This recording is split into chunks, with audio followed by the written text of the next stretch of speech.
어제 이어서 같은 본문이고 저희들 이제 세례 요한이라는 인물에 집중해서 살펴보고 있습니다. 대림절인데 세례 요한처럼 주님을 기다리는 우리가 되어야 될 것 같은 그런 본문입니다. 오늘 말씀의 제목은 불이 임하면 삶이 변합니다라는 제목으로 함께 은혜를 나누고자 합니다. 우리가 어제 자신을 철저히 낮추어 예수님의 길을 예비했던 세례 요한의 겸손에 대해서 나누었습니다. 신발끈, 신발, 발이 가장 더러운 부분이었고 랍비들을 모시던 제자들마저도 그 발에 대한 것들, 신발에 대한 것들은 관여하지 않았다라는 어떤 그런 기록을 가지고 어느 정도까지 세례 요한이 예수님을 기다리면서 자신을 낮추었는가, 당대에 가장 영향력이 있었던 종교적인 어떤 인물이었음에도 불구하고 그렇게 낮추는 모습을 보게 되었습니다. 세상의 그런 모든 관심과 집중을 거부했던 요한, 자신이 주인공이 아님을 분명히 그는 선포했고, 그렇다고 했을 때 이제 우리가 드는 생각은 뭐냐면, 요한이 그토록 기다렸던 그분, 자신보다 능력이 많으신 그분, 예수 그리스도는 어떤 분이실까? 그리고 그분이 오시면 오늘 우리의 삶에는 과연 어떤 일이 일어나게 될까? 오늘 본문을 통해서 그 내용을 명확하게 우리가 찾아가 보고자 합니다. 먼저 요한이 비교하는 것이 있습니다. 자신의 세례하고 예수님의 세례가 어떻게 틀린지 아주 선명하게 대조를 해줍니다. 16절 말씀을 보시면 이렇게 기록되어 있습니다. 나는 물로 너희에게 세례를 베풀거니와 그는 성령과 불로 너희에게 세례를 베푸실 것이요. 여기서 이제 굉장히 중요한 차이를 그가 얘기하고 있고 우리는 그걸 발견하게 됩니다. 요한의 세례는 물이었습니다. 물. 먼저 요한이 베푼 물 세례를 좀 생각해 보겠습니다. 여러분, 물의 기능이 무엇이냐면 물은 씻어내는 거죠. 씻어내는 것, 더러워진 것들을 정결하게 하는 게 물의 기능입니다. 물은 우리의 그래서 육체를 씻어낸다라는 거예요. 근데 이제 한계가 육체까지다라는 거예요.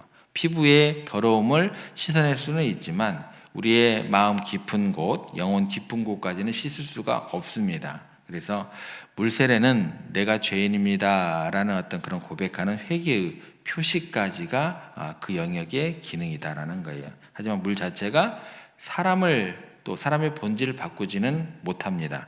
아무리 여러분 목욕을 깨끗이 한다고 해서 그 사람의 인격이 거룩해지는 건 아니죠. 또 아무리 깨끗이 씻는다고 해서 죄의 유혹을 이길 힘이 생기는 것도 아닙니다. 겉은 깨끗해질지 몰라도 속사람은 여전히 그대로 있다라는 거죠. 그래서 우리에게는 더 강력한 세례가 필요하게 됩니다. 그래서 예수님께서 주시는 세례는 차원이 다릅니다. 그래서 그분께서는요, 두 가지를 가지고 오신다라고 요한이 이야기를 해주고 있습니다. 그게 뭐냐면 하나는 성령이고 다른 하나는 불이다라는 것입니다. 먼저 성령을 좀 생각해 보겠습니다. 여기서 성령은 여러분들이 헬라어로도 들어볼 만한 어떤 그런 단어입니다. 푸뉴마입니다. 푸뉴마. 이게 뜻이 바람 또 호흡이라는 뜻을 가지고 있어요. 창세기 2장으로 다시 돌아가 보면 거기에 이제 하나님께서 흙으로 사람을 빚으셨을 때 그것이 아직 생명이 없는 진흙덩어리에 불과했다라고 나오죠. 그런데 하나님께서 그 코에 생기긋 뭐래요? 하나님의 호흡을 불어넣으시자 비로소 생명이 되었다. 살아있는 존재가 되었다라는 것, 그때 등장하는 거다라고 생각하시면 되고요. 또 하나는 뭐냐면 에스겔 골짜기에 나오는 그 마른 뼈들, 이제 그 장면 아시잖아요. 거기에서 죽어 말라 비틀어진 뼈들에게 하나님의 생기가 불어오자 그들이 살아나 큰 군대가 되었습니다. 그래서 이걸 이제 오늘 우리의 신앙생활이 혹시 습관처럼 굳어져 있지는 않는지 돌아보게 될 때 혹시 형식만 남은 또 하나의 마른 뼈와 같지는 않은지 그 내용들을 돌아보게 될 때 그렇다면 우리에게 오늘 대림절을 기다리면서 필요한 것은 뭐예요? 단순한 종교적인 의식이 아니라 예수님께서 불어넣어 주시는 성령의 호흡이 필요함을 다시 한번 깨닫게 되는 대림절이 되어야 할 것입니다.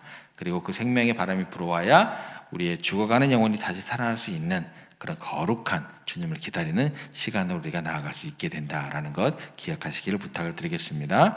그러면 이제 또 하나 굉장히 중요한 단어가 남습니다. 그 단어 하나가 뭘까요? 불입니다. 불.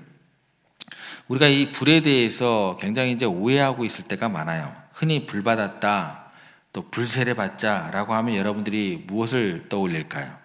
되게 이제 뭐 뜨거운 감정적인 어떤 흥분, 또 부흥회 때 그런 열광적인 그런 분위기, 또 몸이 막 뜨거워지고 혹은 또 뭐 방언을 한다라는가 이런 것들, 신비한 체험을 생각하기가 굉장히 쉽습니다.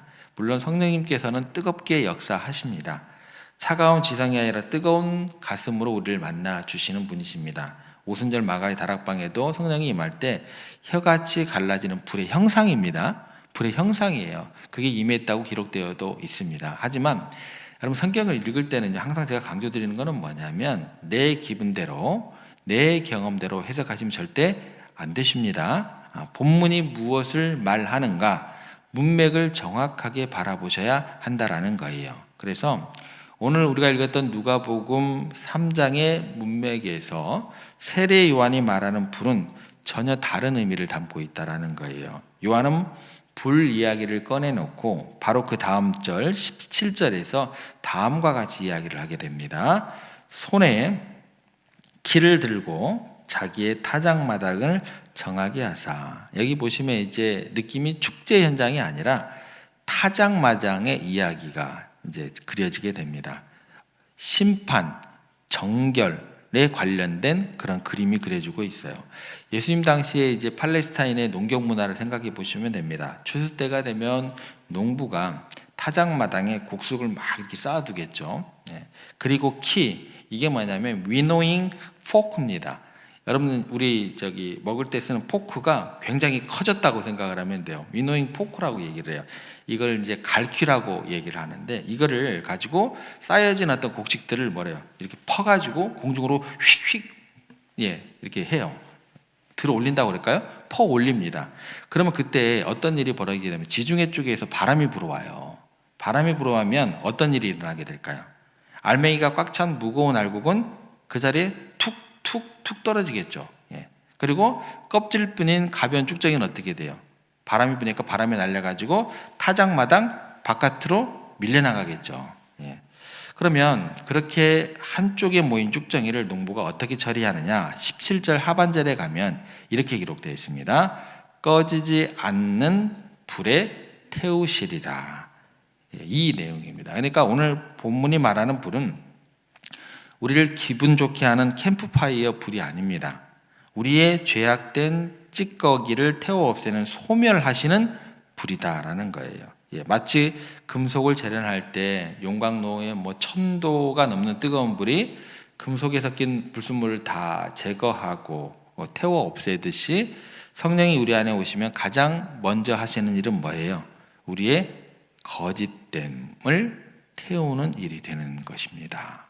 우리가 종종 이렇게 기도를 해요. 주님, 불같은 능력을 주시옵소서. 병을 고치고 사업이 대박나게 해주시옵소서. 우리가 이제 이렇게 기도를 하게 되더라는 거예요. 그러면 주님께서 뭐라고 이야기를 하실까요? 먼저 물으세요. 내가 너를 태워도 좋겠냐? 이렇게 물으시는 거예요. 무슨 얘기예요?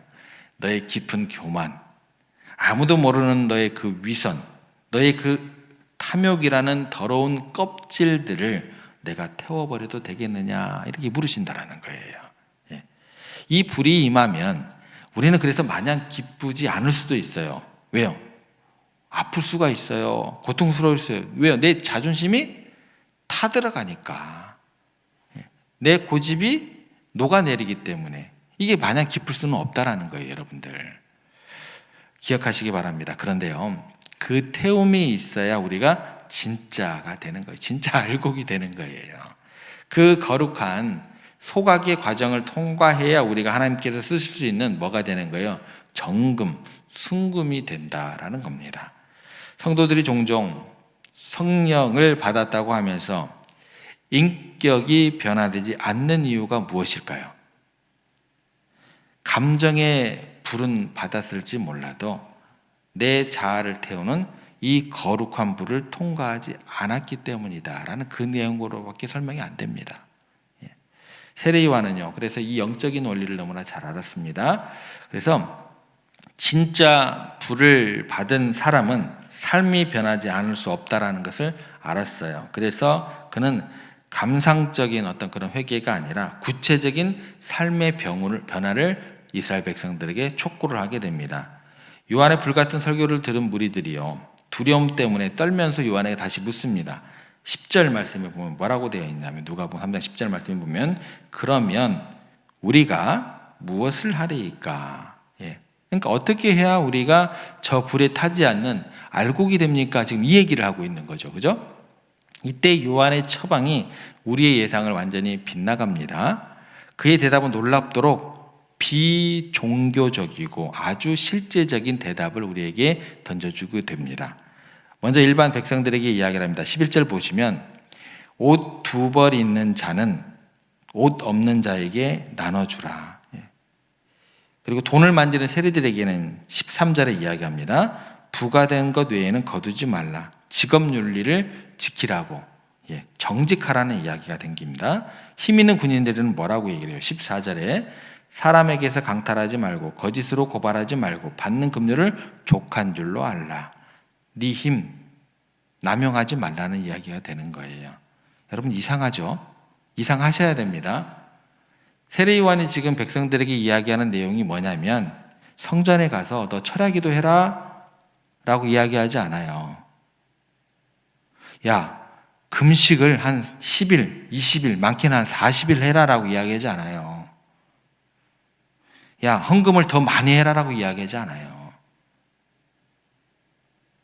여러분, 정확하게 기억을 하셔야 돼요. 이런 종교적인 얘기를 하나도 언급을 하지 않습니다. 대신 뭐라고 해요? 지갑을 열라. 그 얘기하고 있어요. 직장에서 뭐라고요? 정직하라 라고 이야기하고 있어요. 이웃을 배려하라 라고 이야기하고 있어요. 도대체 왜 그랬을까요? 이것이 오늘 설교의 핵심입니다. 삶의 윤리는요, 영성의 열매이기 때문에 그래요. 다른 말로 바꿔드리면 삶의 윤리는요, 신앙의 열매이기 때문에 그래요. 교회 안에서 주여 주여 하고 눈물을 흘리는 것은 뭐예요? 쉽습니다. 하지만 내 지갑 여는 것은 굉장히 어렵습니다. 예배당에서요, 찬송하는 거 쉽습니다. 근데 직장에서 손해를 보더라도 정직을 지키는 것은 어렵습니다. 만약 여러분의 10년 가운데 진짜 성령의 불이 임했다면 그 불이 여러분의 내면의 탐욕을 태워버렸을 겁니다. 탐욕이 타버린 사람에게 나눔은 그 순간 억지가 될 수가 없어요. 자연스러운 일상이 되더라는 거예요. 만약 여러분이 심판하시는 하나님을 두려워하는 불을 만났다면 그 경외함이 여러분의 직장으로 흘러가게 하셔야 된다는 거예요. 하나님이 불꽃 같은 눈으로 지금 나를 보고 계심을 진짜로 믿는데 어떻게 손님을 속일 수 있냐라는 거예요. 나무는 뭘로 증명이 될까요? 붙어있는 이름표로 이게 어떤 나무다라고 증명이 될까요? 아니죠. 열매입니다.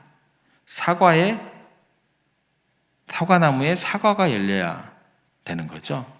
마찬가지로 성도라는 것은 교회 안에서 직분이 아닙니다. 세련된 종교적인 언어로 형제님, 자매님 이런 게 아니에요. 종교적인 세련된 어떤 언어가 아니에요.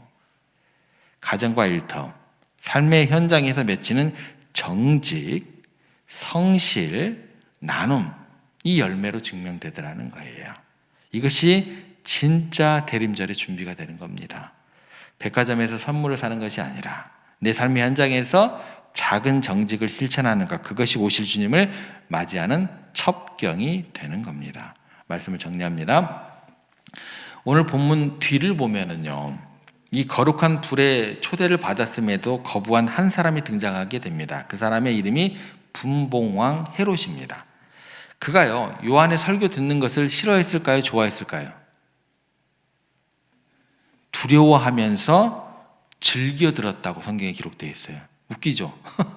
우리가 생각할 때는 싫어했을 것 같죠? 아니요. 두려워하면서 그 설교 듣기를 굉장히 좋아했습니다. 지적인 호기심이 굉장히 많았어요. 막 공부 이랬던 것 같아요. 그죠? 하지만 결정적인 순간에 자신의 죄를 지적하는 요한을 감옥에 가두어 버립니다. 듣기 싫다라는 거예요. 이제 나에게 하는 얘기는 싫다라는 거예요. 그죠? 자신의 죄가 드러나는 것이 싫었다라는 거예요. 자신의 욕망이 태워지는 것이 두려웠다라는 거예요. 그래서 말씀을 어떻게 돼요? 가둬버려요. 공부는 좋아하는데 말씀을 가둬버려요. 자기의 적용을 안 시켜버려요.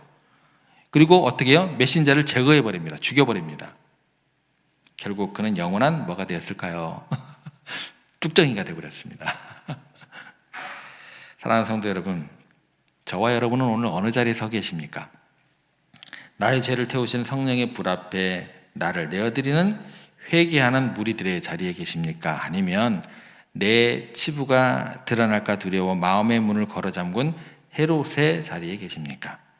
이 대림절 두려워하지 마시고 여러분의 심령의 타작마당을 우리 주님께 내어드리기를 부탁을 드리겠습니다.